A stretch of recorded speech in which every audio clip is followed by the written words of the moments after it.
So hello guys, welcome back to my YouTube channel. तो आज हम लोग पढ़ने वाले हैं types of fluvial landforms in the upper course. So शुरुआत करते हैं आज के वीडियो का without wasting any further time. मैंने पहले आपको प्रीवियस वीडियोस में बता रखा है कि अपर कोर्स मतलब क्या। जब मैंने आपको रिवर का लॉन्ग प्रोफाइल समझाया था तब मैंने आपको समझाया था कि रिवर जो होता है उसको अगर आप कोने से या साइड से आप देखोगे तो आप उसके स्लोप को स्टडी कर पाओगे और आपको नज़र आएगा कि जब रिवर एग्जैक्टली ओरिजिन होता है उसका माउंटेन पे, अगर मान लो ये माउंटेन है और ये पहाड़ी इलाका है, ये प्लेन की तरफ बढ़ रहा है, ये पूरा रिवर का जर्नी है, तो रिवर जहाँ से शुरुआत करता है अपना, वहाँ पे उसका ढलान जो होता है वो बहुत ज़्यादा खड़ा ढलान होता है क्योंकि वो माउंटेन से आ रहा होता है। तो जो अपर कोर्स होता है वहाँ रिवर का आप बोल सकते हो कि ढलान स्लोप बहुत ज़्यादा ऊंचा होता है। बहुत ज़्यादा खड़ा ढलान होगा तो रिवर का पानी धड़ धड़ करके नीचे आएगा, यानी बहुत ज़्यादा स्पीड के साथ आएगा। इसीलिए अपर कोर्स में रिवर सबसे ज़्यादा इरोशन कर पाता है। क्यों इरोशन कर पाता है? क्योंकि रिवर का जो आपका स्पीड है वो बहुत ज़्यादा है, इसलिए रिवर क्या करता है, मैक्सिमम इरोशन करता है। बात को समझ पा रहे हो? मैम अगर आपसे पूछे कि अपर कोर्स में रिवर इरोशन क्यों करता है तो आप बोलेंगे अपर कोर्स में मैम जो लैंड होता है ना उसका स्लोप बहुत ज़्यादा ऊंचा होता है, वो बहुत स्टीप स्लोप होता है, जिसके कारण रिवर जो है वो बहुत स्पीड के साथ बहता है। और अगर वो स्पीड के साथ बहेगा तो ऑफकोर्स वो घिसने का ही काम करेगा। मिडिल कोर्स में पहुंचते पहुंचते रिवर ट्रांसपोर्ट करने का काम कर रहा होता है क्योंकि ढलान थोड़ा सा जेंटल हो जाता है, यानी कि यहाँ पे ट्रांसपोर्टेशन का काम हो रहा होता है। थोड़ा बहुत इरोशन, थोड़ा बहुत डिपोजिशन भी इस कोर्स में चल रहा होता है। और लोअर कोर्स में तो हम सब जानते हैं सिर्फ और सिर्फ डिपोजिशन होता है क्योंकि ढलान इतना ज़्यादा कम हो जाता है, यानी लगभग प्लेन हो जाता है, जिसके कारण रिवर घिसने का काम तो बिल्कुल नहीं कर सकता। वो जो भी घिस घिस के लाया है अपने लोड्स को वही यहाँ पे जमा कर सकता है। Is that clear? आज हम लोग पढ़ने वाले हैं कि अपर कोर्स में रिवर कैसा कैसा लैंडफॉर्म्स बनाता है। आप सब जानते हैं कि अपर कोर्स में रिवर घिसने का काम करेगा, तो जो भी आपको रिवर के द्वारा बनाई जाने वाली लैंडफॉर्म्स दिखेंगी अपर कोर्स में, सब के सब घिसी हुई लैंडफॉर्म्स होंगी, यानी कि रिवर घिस के उन लैंडफॉर्म्स को बनाया होगा। कहीं भी डिपोजिशन वाला लैंडफॉर्म नहीं दिखेगा, इसीलिए हम ऐसे लैंडफॉर्म्स को इरोशनल लैंडफॉर्म्स भी कह देते हैं। तो अगर मैम आपसे बोलती हैं कि explain the erosional landforms produced by river, तो आप बोलोगे of course in the upper course का ही मैम बात कर रही है, क्योंकि अपर कोर्स में ही घिसने का काम होगा और घिसेगा तभी तो घिसा हुआ लैंडफॉर्म बनाएगा। तो मैम इनडायरेक्टली बहुत सारे क्वेश्चन पूछ सकती है, आपसे पूछ सकती है कि माउंटेनस कोर्स में रिवर जो लैंडफॉर्म्स बनाता है उनको एक्सप्लेन करो, तो भी वो अपर कोर्स का बात कर रही है। मैम बोलेगी इरोशनल लैंडफॉर्म्स जो बनाता है रिवर तो एक्सप्लेन करो, तो भी वो अपर कोर्स में बनने वाले रिवर का बात कर रही है, मतलब बनने वाले लैंडफॉर्म्स का बात कर रही है। ठीक है, सो ऐसे करके बहुत इनडायरेक्टली क्वेश्चन आ सकता है। और मैंने हर बार आपको बताया है कि फ्लूवियल का मतलब रिवर ही होता है, रिवर से जुड़ा हुआ चीज़ ही होता है।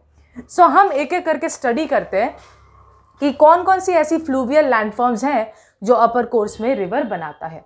सबसे पहला जो हम डिस्कस करने जा रहे हैं वो है आई शेप्ड वैली।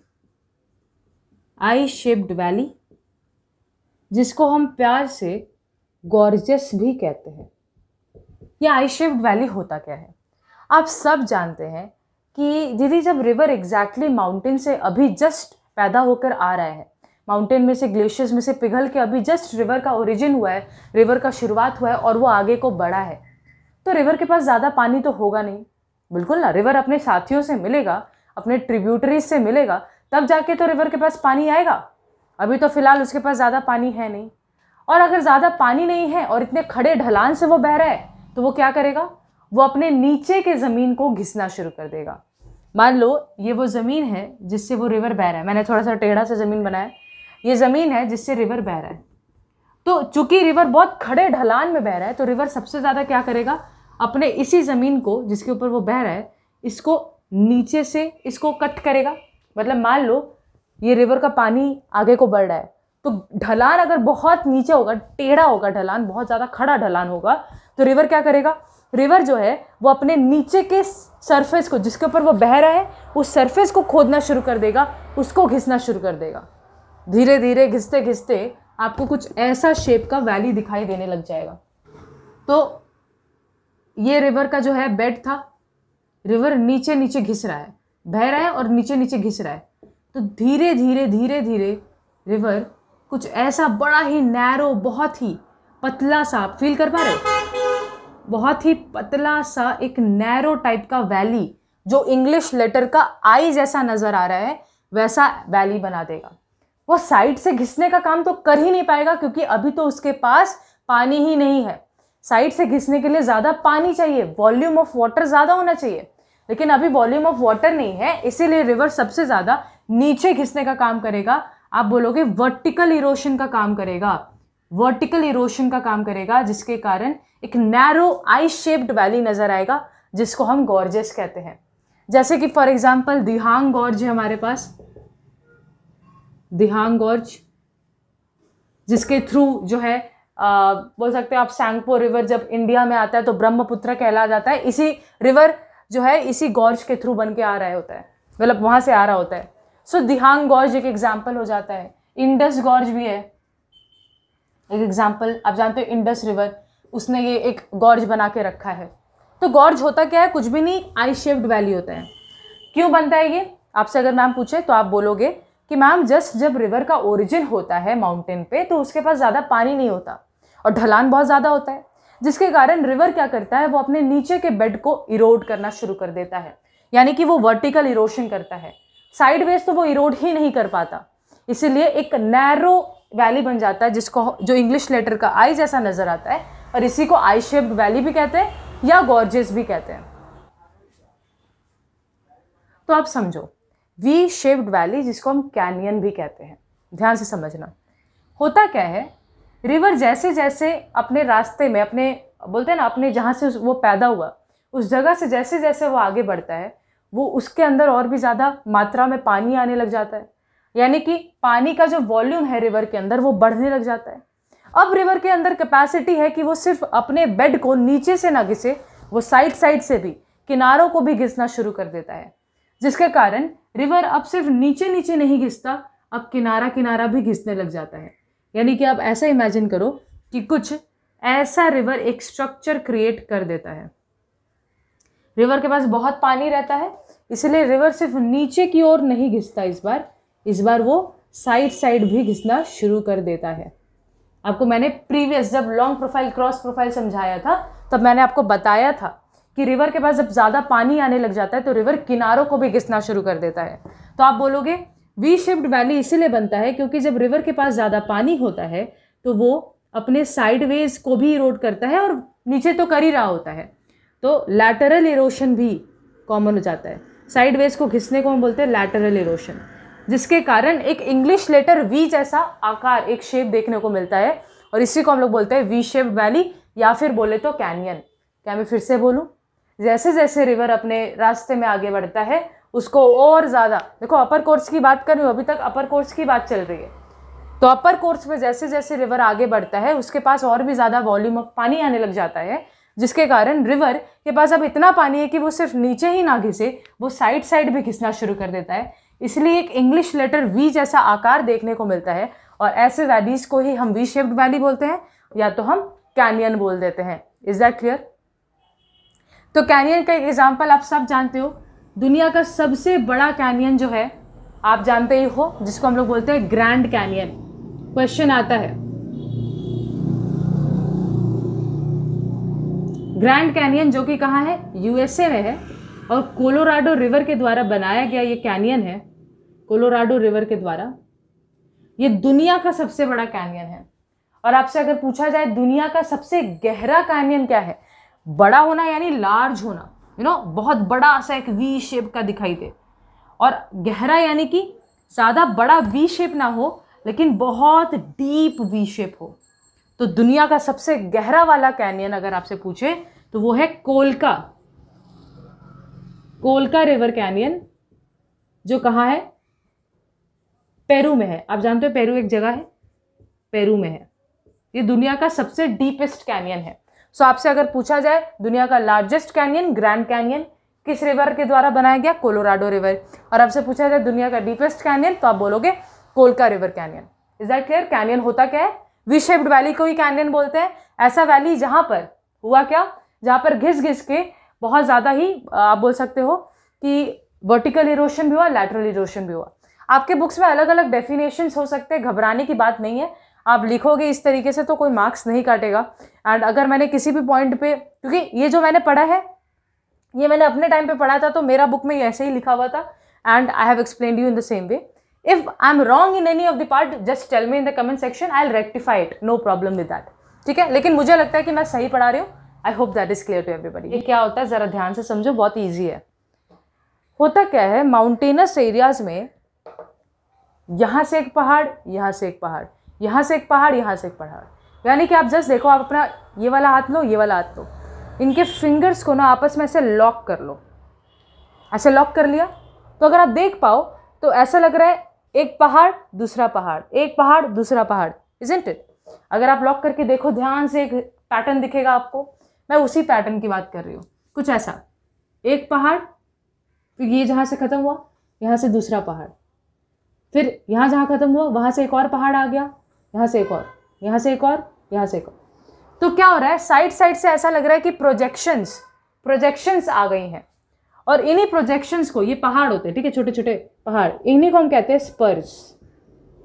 मैं अपर कोर्स की ही बात कर रही हूँ इस वीडियो के अंदर, कहीं और मत चले जाना। स्पर्स। तो होता क्या है कि जब ऐसे टाइप के लैंडफॉर्म डेवलप हो जाए जहाँ पे एक यंग, नया नवेली, अभी जस्ट पैदा हुआ हुआ यंग रिवर बेचारा सामने सामने आना चाहता था, लेकिन इन इंटरलॉकिंग, आपस में इंटरलॉक हुए हुए स्पर्स के कारण, हर एक पार्ट को हम स्पर्स कह रहे हैं, ठीक है, मैंने लिखा नहीं है। इस इंटरलॉक हुए स्पर्स के कारण रिवर को अपना रास्ता में बहुत टेढ़ा मेढ़ा रास्ता बना के आना पड़ता है, विंडिंग पैटर्न में आना पड़ता है। ऐसे स्पर्स वाले लैंडफॉर्म को हम कहते हैं इंटरलॉकिंग स्पर्स। फिर से बोलूं, होता क्या है, अपर कोर्स के अंदर बहुत सारे इस तरीके से पहाड़ एक दूसरे से इंटरलॉक्ड हो जाते हैं। साइड साइड से ऐसा लगता है कि कोई प्रोजेक्शंस आकर के इंटरलॉक हुए हैं। इन्हीं प्रोजेक्शंस को हम स्पर्स कहते हैं, जिसके कारण एक यंग रिवर को अपना रास्ता बहुत ज़्यादा एक हवा की तरह बदल बदल के आना पड़ता है, विंडिंग पैटर्न में आना पड़ता है। ऐसे टाइप के लैंडफॉर्म को हम कहते हैं interlocking Spurs. Is that clear? ठीक है, आगे बढ़ते हैं, बात करते हैं रैपिड्स का। मान लो कि यह आपका एक ज़मीन है, इसके ऊपर रिवर बहता है, रिवर इसके ऊपर फ्लो करता है, ठीक है। तो ये ज़मीन में मान लो कुछ इस तरीके से हार्ड रॉक, HR लिख रही हूँ, ठीक है, soft rock, hard rock, soft rock, hard rock, soft rock, कुछ ऐसा ऑल्टर यानी बदल बदल के लेयर्स ऑफ रॉक है। और कैसे लेयर्स है, कैसे अरेंजमेंट है, ये ऑल्टरनेट अरेंजमेंट तो है ही, लेकिन वर्टिकल है। वर्टिकल देखो, सीधा है ना, hard rock, soft rock, hard rock, soft rock. तो अगर हार्ड और सॉफ्ट रॉक का वर्टिकल अरेंजमेंट रहता है तो होता क्या है, जब इसके ऊपर से रिवर बहेगा तो रिवर हार्ड रॉक को तो घिस नहीं पाएगा। झूठ बोल रही हूँ क्या? हार्ड रॉक को रिवर घिस नहीं पाएगा, रिवर बेचारा सॉफ्ट रॉक को घिस देगा। हार्ड रॉक को नहीं घिस पाया, सॉफ्ट रॉक को घिस देगा, हार्ड रॉक को नहीं घिस पाया, सॉफ्ट रॉक को घिस देगा। यानी कि सिंपल भाषा में बोलूँ तो आपको कुछ ऐसा बम्प्स वाला आपको लैंडफॉर्म दिखाई देगा। जहाँ से उठा हुआ है वहाँ ज़रूर हार्ड रॉक है, तभी नहीं घिस पाया। जहाँ से नीचा हो गया वहाँ सॉफ्ट रॉक था, hard rock, soft rock, hard rock, soft rock, जिसके कारण रिवर के पानी को अब उछल उछल के जाना पड़ेगा, उछल उछल के जाना पड़ेगा। ऐसे स्ट्रक्चर को ही हम कहते हैं रैपिड्स। ऐसे ही स्ट्रक्चर को हम रैपिड्स कहते हैं। तो अगर मैम पूछे रैपिड्स क्या है तो आप क्या बोलोगे? आप बोलोगे कि मैम जब वर्टिकल अरेंजमेंट दिखाई दे सॉफ्ट रॉक और हार्ड रॉक का, तो होगा क्या, जब रिवर उसके ऊपर से लगातार बह रहा होगा तो वो अपने सॉफ्ट रॉक्स को घिस देगा, हार्ड रॉक को ज़्यादा घिस ही नहीं पाएगा, जिसके कारण ऊबड़ खाबड़, ऊंचा नीचा एक पैटर्न बन जाएगा, एक सीरीज बन जाएगा। और इसी ऊंचा नीचा वाला सीरीज को हम रैपिड्स कहते हैं। बात क्लियर हो गया? ठीक है, तो यहाँ पे एक शब्द इंपॉर्टेंट है, वो है vertical arrangement of hard and soft rock. ठीक है, ये वर्टिकल अरेंजमेंट शब्द बहुत इंपॉर्टेंट है, ये आप एग्जाम में लिख के आओ। ओके दोस्तों, नंबर 5 हमारा पॉइंट है वाटरफॉल्स। काफ़ी बार आता है कि समझ में नहीं आता कि रैपिड्स और वाटरफॉल में डिफरेंस क्या है। डिफरेंस है, ध्यान से देखो। रैपिड्स में मैंने बोला था कि वर्टिकल अरेंजमेंट होगा हार्ड एंड सॉफ्ट रॉक का। वाटरफॉल के अंदर वर्टिकल अरेंजमेंट नहीं होता बच्चों।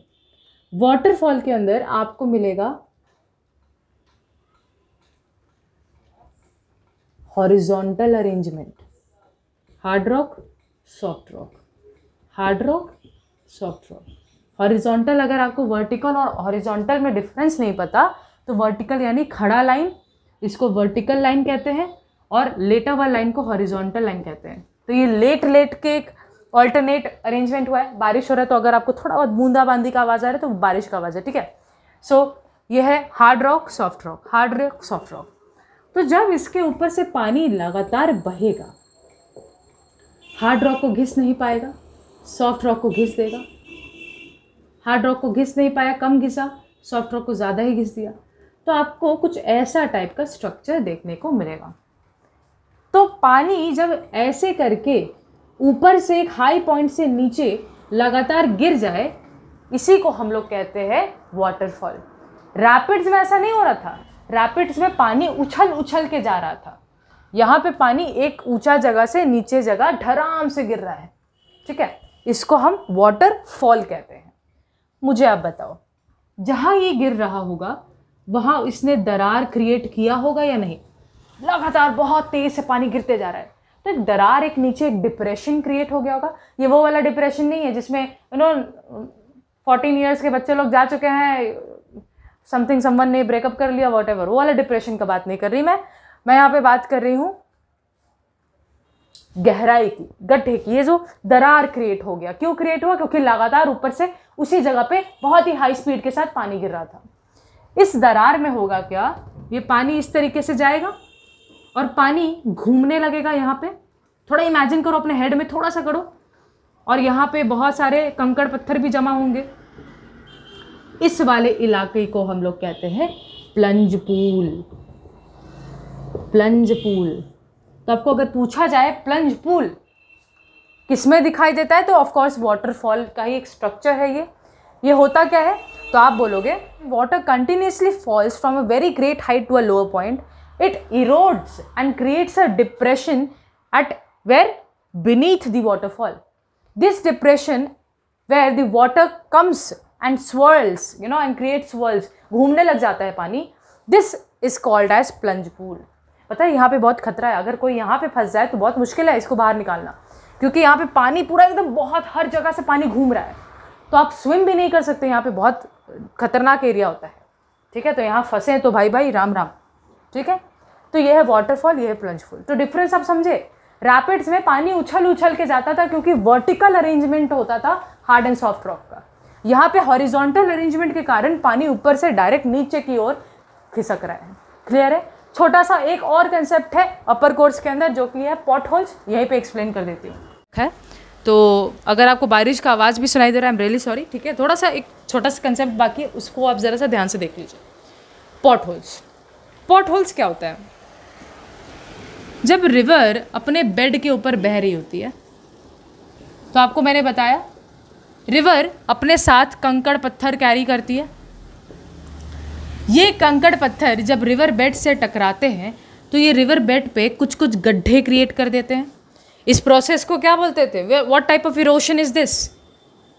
When the sediments carried by the river collide with the river bed, what type of erosion is this? नीचे कमेंट सेक्शन में बताओ, ठीक है। और इस प्रोसेस के कारण, जो भी आपका प्रोसेस का नाम आप समझ गए हो, उस प्रोसेस के कारण यहाँ पे गड्ढे बन जाते हैं रिवर बेड के ऊपर, और इन्हीं गड्ढे में पानी भर जाता है। इन गड्ढों को हम बोलते हैं पॉट होल्स। छोटे छोटे होल्स ऐसे बन जाते हैं, ठीक है। सो हम लोगों ने क्या क्या पढ़ा अपर कोर्स के अंदर? I shaped valley, V shaped valley. फिर हम लोगों ने क्या पढ़ा? हम लोगों ने पढ़ा आई शेप्ड वैली जिसको गॉर्जेस कहते हैं, वी शेप्ड वैली जिसको कैनियन कह रहे होते हैं, रैपिड्स, वाटरफॉल्स, इंटरलॉकिंग स्पर्स, पॉट होल्स, प्लंज पूल, ये सब हम लोगों ने पढ़ा। मैंने कहा था प्रेजेंटेशन आप कैसे बनाओगे। जैसे पॉट होल्स है ये, आप प्रेजेंटेशन कुछ इस तरीके से बनाओगे कि 5 मार्क्स का अगर आपको क्वेश्चन आता है, पॉट होल्स लिखा, इसके बाद यहाँ पे लेफ्ट साइड में ऐसे करके एक छोटा सा स्पेस खाली छोड़ोगे डायग्राम के लिए, और यहाँ पे आप अपना एक्सप्लेनेशन दोगे, ठीक है। यहाँ पे आप अपना एक्सप्लेनेशन दोगे जो भी आपको देना है, और यहाँ पे इस पर्टिकुलर चीज़ का डायग्राम बनाओगे। Literally telling you this is the best way to answer. यानी कि आई शेप्ड वाली लिखा या गॉर्जियस जो भी आप बोलो, यहाँ पे उसका डायग्राम बनाया, यहाँ एक्सप्लेनेशन दिया। वी शेप्ड वाली में यहाँ डायग्राम, यहाँ एक्सप्लेनेशन। इस तरीके से जब आप बनाओगे तो आप देखना कि आपको कितना अच्छा मार्क्स मिलता है, कितना अच्छा प्रेजेंटेशन मिलता है। इन हेडिंग्स को ब्लैक पेन से लिखोगे, बड़े अच्छे से सुंदर से neat and clean hand writing में आप लिखोगे, बहुत माशाल्लाह बहुत अच्छा हैंड राइटिंग आपको बहुत अच्छा मार्क्स आपको मिलेगा। ठीक है, मिलते हैं अगले वीडियो में जहाँ पे हम एक्सप्लेन करेंगे कि मिडिल कोर्स के अंदर रिवर कैसे कैसे टाइप्स के लैंडफॉर्म्स बनाता है, वो भी ज़्यादा इंपॉर्टेंट है आपके लिए।